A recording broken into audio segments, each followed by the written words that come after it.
Time now for the CJHL Report. The Canadian Junior Hockey League brings together 135 teams in 10 Junior A leagues involving over 3,000 players from right across the country. Now join us the Commissioner of the Central Canadian Hockey League, Kevin Abrams. Kevin, welcome to the show. Great to be here again, Gino.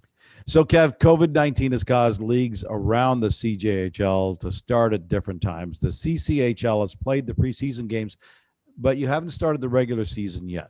Give our listeners and viewers on tsn.ca an update of where you stand right now and what you're anticipating in the near future. Well, we're in the middle of a province-wide shutdown right now, so we're waiting for that on the 11th of February to come to a conclusion, and we're hopeful certainly there's going to be enough racetrack ahead of us to do something positive and play some meaningful games. Up until the break before Christmas, we've been playing in some scrimmage games, one opponent only, and without contact, and we were really finding that to be okay given the circumstances, and our players certainly appreciated the opportunity. But I think towards the end of that, I think the players, teams, everyone involved with the organizations, were getting a little restless. Yeah. So certainly the lockdown hasn't helped, but I think if we get a chance to come back, we'll come back with some real enthusiasm. We're just waiting for an opportunity to play. Do you have any idea what that's going to look like when you come back? Because we've seen things like having cohorts where you play 3, 4, 5 game sets against the team and you stay together, not quite in a bubble, but you stay together and avoid other people, all the way to the other extreme where you're actually physically having bubbles of 6, 8 teams involved in that. Any ideas of what it could look like when you return? Well, we've scenario planned a lot, and I think maybe we've done it too much because we have so many different options available to us depending on what the direction is from the province. But I think one of the largest hurdles is the size of our cohorts here in Ontario is 50, and so that it really restricts more than one opponent, from a traditional hockey perspective. I think so. If that number were to increase, I think it would open up a lot of different kinds of opportunities. I think what we're more likely to see is the ability to play some games with one opponent and then have a break and then revisit another opponent. And we've got plans for that. We've talked a little bit about the bubbling and the idea that maybe you could put together small groups of teams, but I don't anticipate that will be the option that we have presented to us based on the decisions that have happened up until now. We're hopeful that we can just get back to playing and then change opponents every couple of weeks if we can do it that way. That's what we think is more likely to happen. In conversation with CCHL Commissioner Kevin Abrams. And Kevin, your league was in the spotlight over Christmas time as Canada was taking silver at the World Junior Hockey Championship in the bubble in Edmonton. 2 of your grads, Devin Levi, ended up being obviously the number 1 goaltender for Canada and really the top goalie at the tournament. And Jack Quinn was there as well. What did it mean for you guys to get that kind of national exposure? Because ordinarily we're used to seeing the Canadian juniors come out of the CHL, but to come out of the CCHL with really very little recognition before that, and then what Levi himself in particular did in that tournament was amazing. Well, I think the first thing is, he's an elite player and he's an elite goaltender. So regardless of what path he was on, I think his ability and his skill set speaks for itself. So it's certainly not something that we can lay claim to. He's a gifted athlete. One thing I will say is that, for our league's perspective, we have a number of very good players that come through our programs, and that happens right across the country at the junior A level. I think sometimes, it's an overwhelming percentage that come from the Canadian Hockey League, and rightly so. But there are certainly numbers of players that choose a different path that can certainly contribute at the national, international level. And, we've had other players coming from the CJHL, usually after having gone to college for half a year at least. But typically they don't come directly. I think the pandemic made it more direct, obviously, because he hadn't started playing yet at the NCAA level. But I think it speaks volumes to the level of play at the top end of some of our programs across the country. And I think those are the things that we're pleased about. And we know that players, if they choose that path, we have an opportunity for them to take advantage of, to go on that route if they choose to. But certainly his ability was on the largest possible stage for that time in his career, and he did great. And we're very proud. Let's talk about some of the trends and some of the paths that you've seen some of the kids in your league go from the CCHL. 8 players have committed to NCAA programs for next season, 2 more already for the 22-23 season, plus 11 players who have now joined youth sports programs this year alone.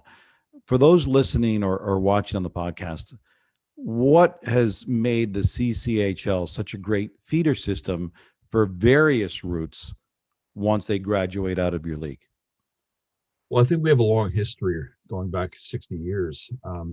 That was always a developmental sort of take, or at least that was always the priority. The league was founded in '61 by Sam Pollock as a farm system for the Montreal Canadiens. And so from that point on, it's taken several incarnations over the years, but really the intent of the league was always to move players to the next level. And typically for a long time that was major junior, and then things have evolved where some players are pursuing U.S. college hockey. So we've always had that identity. And I think what's happened in the last 5, 10, 15 years is that more and more players are more and more aware of their options, and they come to us knowing that we prioritize those kinds of opportunities. So our numbers are low this year, obviously, because we haven't played, but I think in a typical year, probably a third to a half of our league will move on to another level after the season.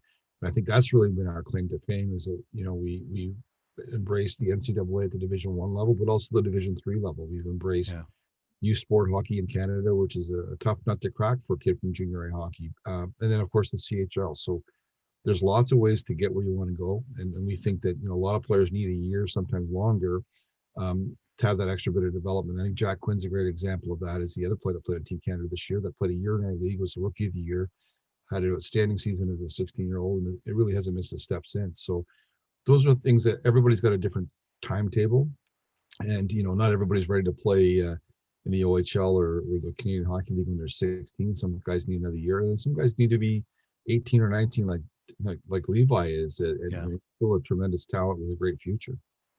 You've been the commissioner of the CCHL since 2006. You guys have expanded over that time from 10 to 12 teams, but I think even more significantly, the expansion is the money you guys have invested in other stuff to support the players, the video, the ability to watch these games online, real-time stats, video coaching, and a number of different showcases, which allows the guys to get some exposure out there.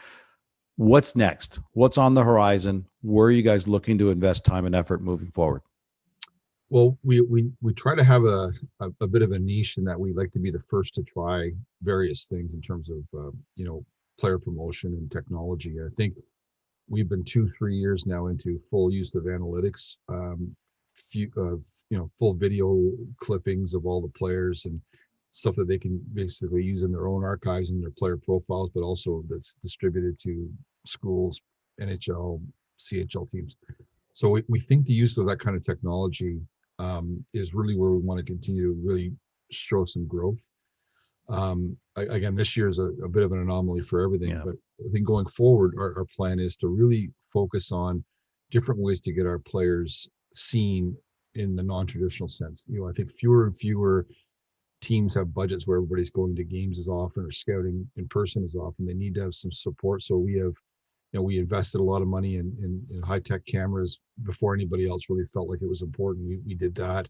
We used the companies for shift clipping and for tracking. Again, before most teams or leagues had done that. So we're already doing that, and I think we're going to expand on that. And really, I think that's why a lot of players come to our league, quite honestly. I think they come because they know that those sorts of things are already in place, and there's probably more to come. So those are the things that are on the horizon. We had a few different things we were going to roll out this year. Everything's kind of taken a bit of a pause, but I think going forward, we're going to really further enhance our use of technology for the players, and hopefully that makes us even a more attractive destination.